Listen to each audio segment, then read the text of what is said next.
सुप्रभात बच्चों। आज हम शुरू करेंगे इकाई 8 रसायन विज्ञान भाग 2 का पहला अध्याय। इसके अंतर्गत ऑक्सीकरण और अपचयन की अवधारणा, ऑक्सीकरण अपचयन अभिक्रियाएं, ऑक्सीकरण संख्या, ऑक्सीकरण अपचयन अभिक्रियाओं की रासायनिक समीकरण को संतुलित करना, जिसमें इलेक्ट्रॉन संख्या और ऑक्सीकरण संख्या के आधार पर के बारे में पढ़ेंगे। तो शुरू करते हैं। रिडॉक्स अभिक्रियाएं या ऑक्सीकरण अपचयन अभिक्रियाएं।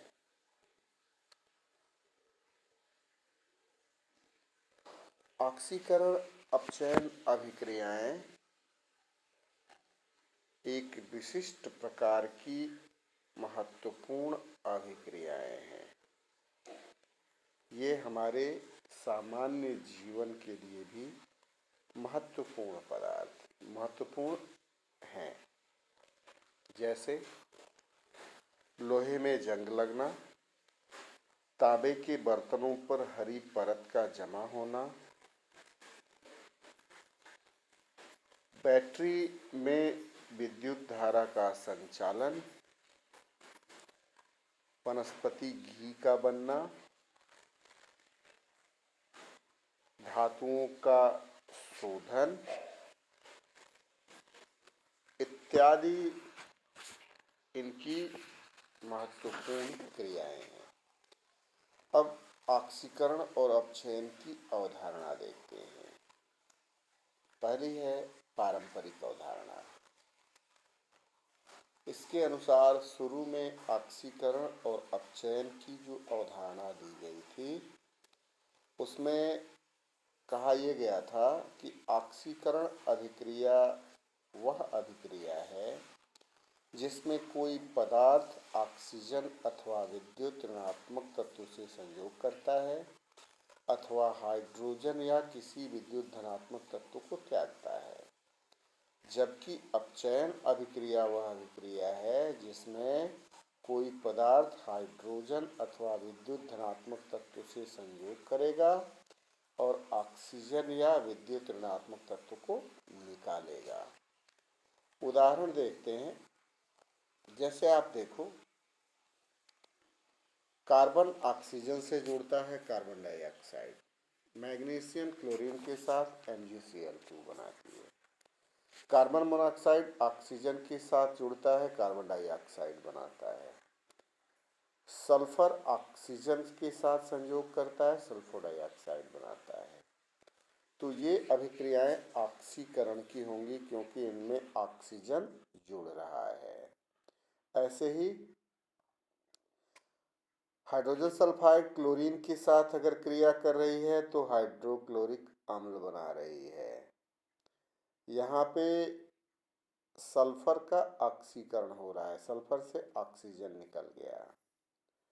4HCl plus MnO2 is equal to MnCl2 plus Cl2 plus 2H2O। यहाँ पर क्लोरीन का ऑक्सीकरण हो रहा है HCl का, क्योंकि HCl से हाइड्रोजन निकल रही है। CH4 plus 2O2 is equal to CO2 plus 2H2O, methane का ऑक्सीकरण। 2K4FeCN6 plus H2O2 is equal to 2K3FeCN6 plus 2KOH। यहाँ पर पोटेशियम फेरोसाइनाइड का पोटेशियम फेरिसाइनाइड में ऑक्सीकरण हो रहा है। अब अपचयन को देखते हैं। क्यूप्रिक ऑक्साइड कार्बन के साथ जुड़ती है तो कॉपर प्लस CO बनता है। यहाँ पर क्यूप्रिक ऑक्साइड का अपचयन हो रहा है।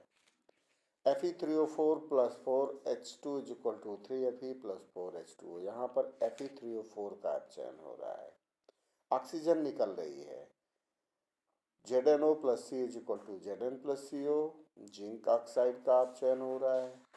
2FeCl3 plus H2 is equal to 2FeCl2 plus 2HCl, hydrogen जुड़ रहा है जिससे फेरिक क्लोराइड फेरस क्लोराइड में अपचयित हो रही है। तो यह तो थी पारंपरिक संकल्पना। अब देखते हैं इलेक्ट्रॉनिक संकल्पना। इस इलेक्ट्रॉनिक संकल्पना के आधार पर वह प्रक्रम जिसमें कोई परमाणु, अणु अथवा आयन एक या अधिक इलेक्ट्रॉनों का त्याग करता है, ऑक्सीकरण कहलाता है, तथा जब इलेक्ट्रॉन ग्रहण करेगा तो अपचयन कहलाएगा। आप यहाँ देखो, यम एक इलेक्ट्रॉन निकल के यम पॉजिटिव आयन बना रहा है, या यम एन इलेक्ट्रॉन निकाल करके एन पॉजिटिव आयन बना रहा है। क्योंकि इलेक्ट्रॉन निकल रहे हैं इसलिए ये ऑक्सीकरण हुआ। हाइड्रोजन से हाइड्रोजन आयन, कॉपर से क्यूप्रिक आयन, फेरस आयन से फेरिक आयन और स्टेनस आयन से स्टेनिक आयन क्रमशः एक अथवा दो इलेक्ट्रॉन निकाल के ऑक्सीकृत हो रहे हैं। जबकि हाइड्रोजन आयन एक इलेक्ट्रॉन ग्रहण करके हाइड्रोजन परमाणु में, क्यूप्रिक आयन एक इलेक्ट्रॉन लेकर के क्यूपरस में, फेरिक आयन एक इलेक्ट्रॉन लेके फेरस में, स्टेनिक आयन दो इलेक्ट्रॉन लेके स्टेनस में, सल्फर दो इलेक्ट्रॉन लेके सल्फाइड आयन में, क्लोरीन दो इलेक्ट्रॉन लेके क्लोराइड आयन में और ऑक्सीजन 4 इलेक्ट्रॉन लेके ऑक्साइड आयन बनाता है। चूंकि इलेक्ट्रॉन जुड़ रहे हैं इसलिए ये कहलाता है अपचयन। इलेक्ट्रॉनों का निकलना ऑक्सीकरण, इलेक्ट्रॉनों का जुड़ना अपचयन। अब देखते हैं रेडॉक्स अभिक्रियाएं। इसमें इलेक्ट्रॉन स्थानांतरण संकल्पना। ऑक्सीकरण और अपचयन एक दूसरे के पूरक प्रक्रम है, अर्थात ऑक्सीकरण में इलेक्ट्रॉन निकलेंगे और अपचयन में इलेक्ट्रॉन ग्रहण होगा। अर्थात कोई पदार्थ तभी ऑक्सीकृत होगा जब कोई अन्य पदार्थ अपचयित हो रहा हो। जैसे हम इस अभिक्रिया को देखते हैं। आप देखो, zinc solid plus 2H plus AQ is equal to zinc di positive plus H2। Zinc ion में ऑक्सीकृत हो रहा है, 2 इलेक्ट्रॉन निकाल रहा है, जबकि हाइड्रोजन आयन 2 इलेक्ट्रॉन को ग्रहण करके हाइड्रोजन गैस के रूप में परिवर्तित हो रहा है। जिंक का जिंक डाई पॉजिटिव आयन में ऑक्सीकरण अर्थात लॉस ऑफ 2 इलेक्ट्रॉन और हाइड्रोजन आयन का हाइड्रोजन गैस में अपचयन यानी गेन ऑफ 2 इलेक्ट्रॉन। एक ने इलेक्ट्रॉन का परित्याग किया, दूसरे ने इलेक्ट्रॉन को ग्रहण किया, अर्थात ये अभिक्रियाएं रिडॉक्स अभिक्रियाएं कहलाएंगी। कोई पदार्थ ऑक्सीकृत होता है, वह किसी अन्य पदार्थ को इलेक्ट्रॉन देकर उसे अपचयित करने के लिए बाध्य करता है। अर्थात जो पदार्थ स्वयं ऑक्सीकृत होता है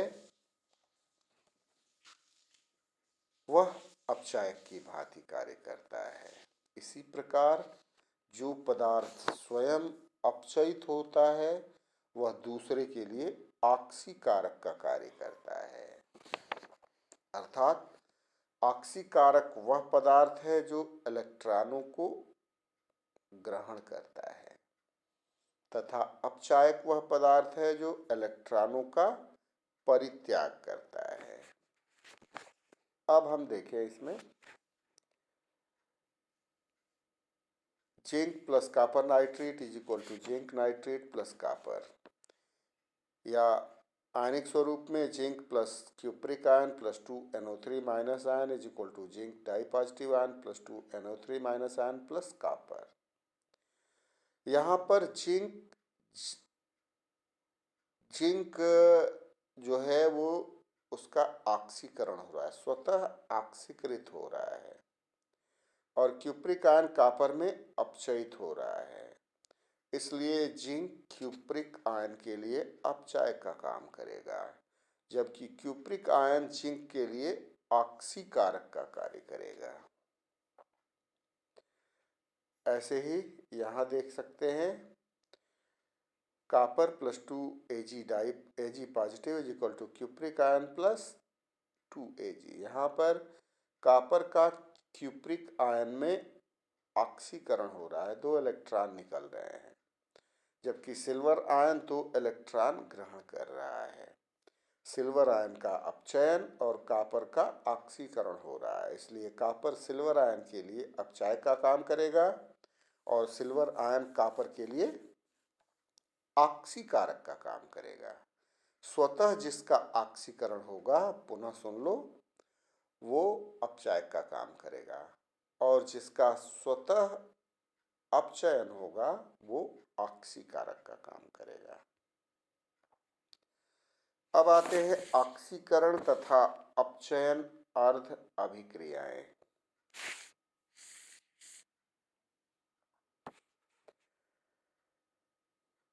ऑक्सीकरण और अपचयन वे अभिक्रियाएं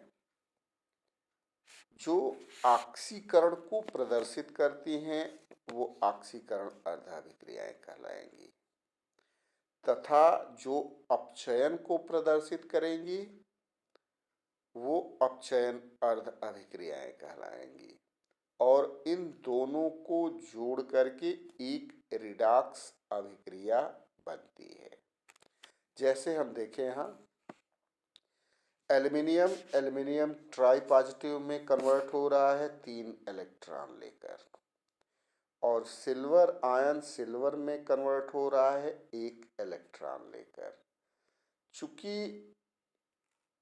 एल्युमिनियम ट्राई पॉजिटिव में ऑक्सीकरण हो रहा है, इसलिए ये अभिक्रिया ऑक्सीकरण अर्ध अभिक्रिया कहलाएगी।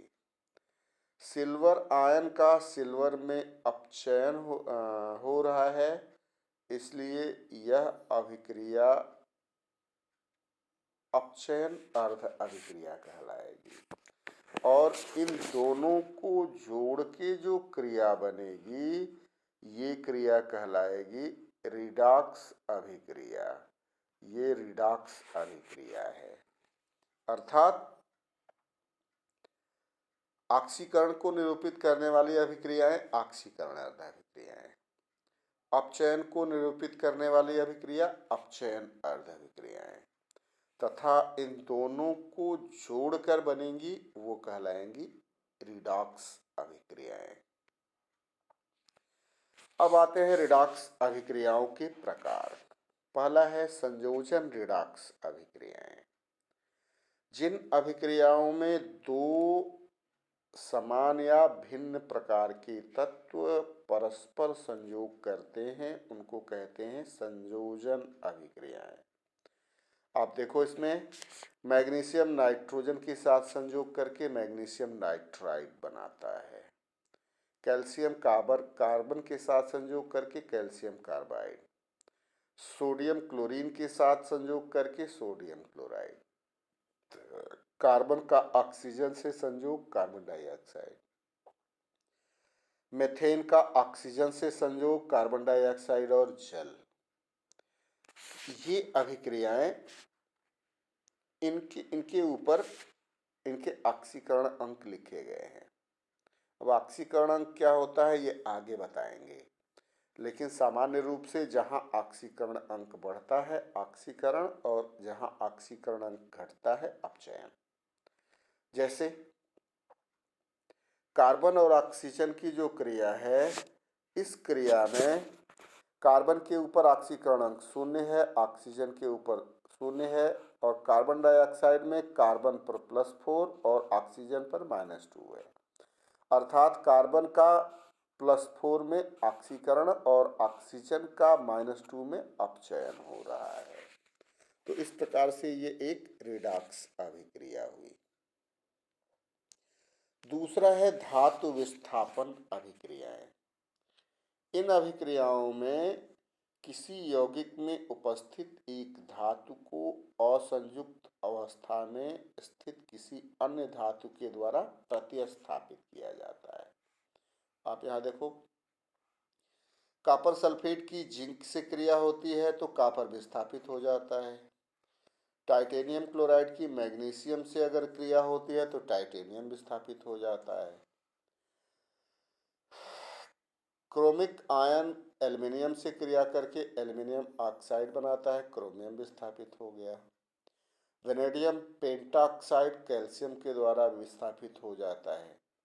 यहाँ पर भी ऑक्सीकरण और अपचयन की क्रियाएं होती हैं, इसलिए ये क्रियाएं धातु विस्थापन रिडॉक्स अभिक्रियाएं कहलाएंगी। अगला है अधातु विस्थापन अभिक्रिया। इसमें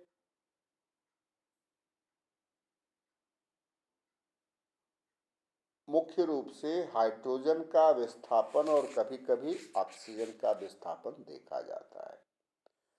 जैसे सोडियम धातु जल से क्रिया करता है, हाइड्रोजन विस्थापित करता है। कैल्शियम धातु जल से क्रिया करती है तो हाइड्रोजन विस्थापित करती है। मैग्नीशियम और आयरन की भी जल से क्रियाओं में हाइड्रोजन विस्थापित होता है। जिंक और मैग्नीशियम की तनु हाइड्रोक्लोरिक अम्ल से क्रियाओं के बाद भी हाइड्रोजन विस्थापित होता है।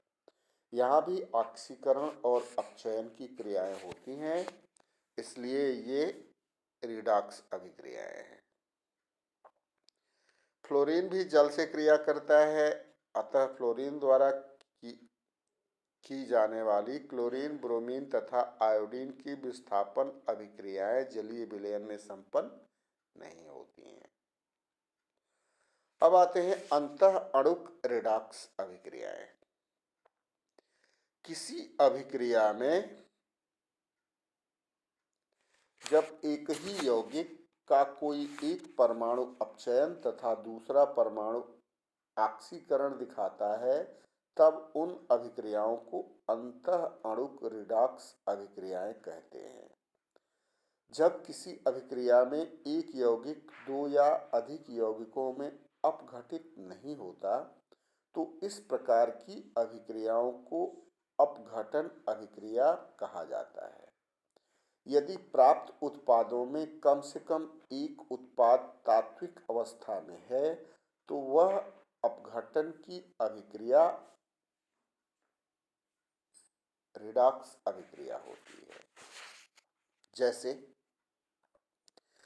अपघटन अभिक्रियाएं वास्तव में संयोजन अभिक्रियाओं के विपरीत होती हैं। जैसे 2H2O टूट गया हाइड्रोजन ऑक्सीजन में, सोडियम हाइड्राइड टूट गया सोडियम और हाइड्रोजन में, पोटेशियम क्लोरेट टूट गया पोटेशियम क्लोराइड और ऑक्सीजन में।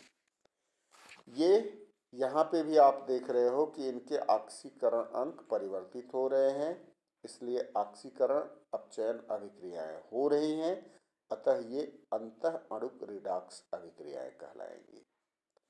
एक और है विअनुपातीकरण अभिक्रियाएं।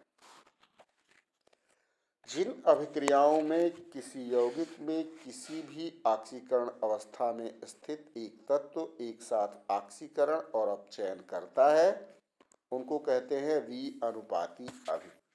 अनुपातीकरण अभिक्रियाएं। उदाहरण में आप देख सकते हो, फास्फोरस का क्षारीय माध्यम में जब जल अपघटन कराया जाता है तो फास्फीन और फास्फोरस अम्ल बनता है। यहाँ पर फास्फोरस का अपचयन भी हो रहा है और ऑक्सीकरण भी हो रहा है। ऐसे ही सल्फर है, सल्फर का जल अपघटन कराते हैं तो सल्फाइड आयन बनता है और H2O3 2 माइनस आयन बनता है, जिसमें सल्फर का अपचयन भी है और ऑक्सीकरण भी है। क्लोरीन के जल अपघटन से हाइपोक्लोरस क्लोरेट आयन और क्लोराइड आयन बनता है। यहाँ पर क्लोरीन का ऑक्सीकरण ClO- में और अपचयन Cl- में होता है। इसलिए चूंकि एक ही पदार्थ का ऑक्सीकरण और अपचयन दोनों हो रहा है, इसलिए यह अभिक्रिया विअनुपातीकरण अभिक्रिया कहलाएगी। एक है समअनुपातीकरण अभिक्रियाएं। जिन अभिक्रियाओं में दो अभिकारक युग्मों में उपस्थित कोई एक समान तत्व का एक अभिकारक में ऑक्सीकरण और दूसरे अभिकारक में अपचयन हो तो उसी तत्व का अपचयन होकर उत्पाद बनता है। इसको कहते हैं सम अनुपातीकरण अभिक्रियाएं। अब आप देखो, यहां पर पोटेशियम आयोडाइड और पोटेशियम आयोडेट Ki और KiO3 है। ये दोनों हाइड्रोक्लोरिक अम्ल से क्रिया करके आयोडीन बनाती हैं, जिसमें पोटेशियम आयोडाइड का आयोडीन में ऑक्सीकरण होता है तथा IO3- का आयोडीन में अपचयन होता है। चूंकि दो अलग अलग पदार्थ हैं और एक ही अभिकारक से क्रिया करके इनमें एक का ऑक्सीकरण और दूसरे का अपचयन हो रहा है, तो इसको कहते हैं समानुपातीकरण अभिक्रिया, समानुपातीकरण अभिक्रिया। ब्रोमीन और ब्रोमेट आयन भी वैसे ही हाइड्रोक्लोरिक अम्ल से क्रिया करके ब्रोमीन बनाते हैं। लेड और लेड ऑक्साइड सल्फ्यूरिक अम्ल के साथ क्रिया करके लेड सल्फेट बनाते हैं। इसमें भी एक का ऑक्सीकरण और एक का अपचयन होता है। तो ये अभिक्रियाएं कहलाती हैं समानुपातीकरण अभिक्रिया। तो ये था रिडॉक्स अभिक्रियाओं के प्रकार, जो क्रमशः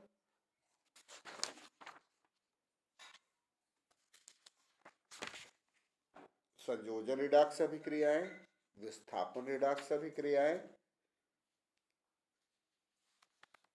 अंतः अणुक रिडॉक्स अभिक्रियाएं, अनुपाती अभिक्रियाएं और सम अनुपाती अभिक्रियाओं के रूप में था। तो आज के लिए इतना ही। धन्यवाद।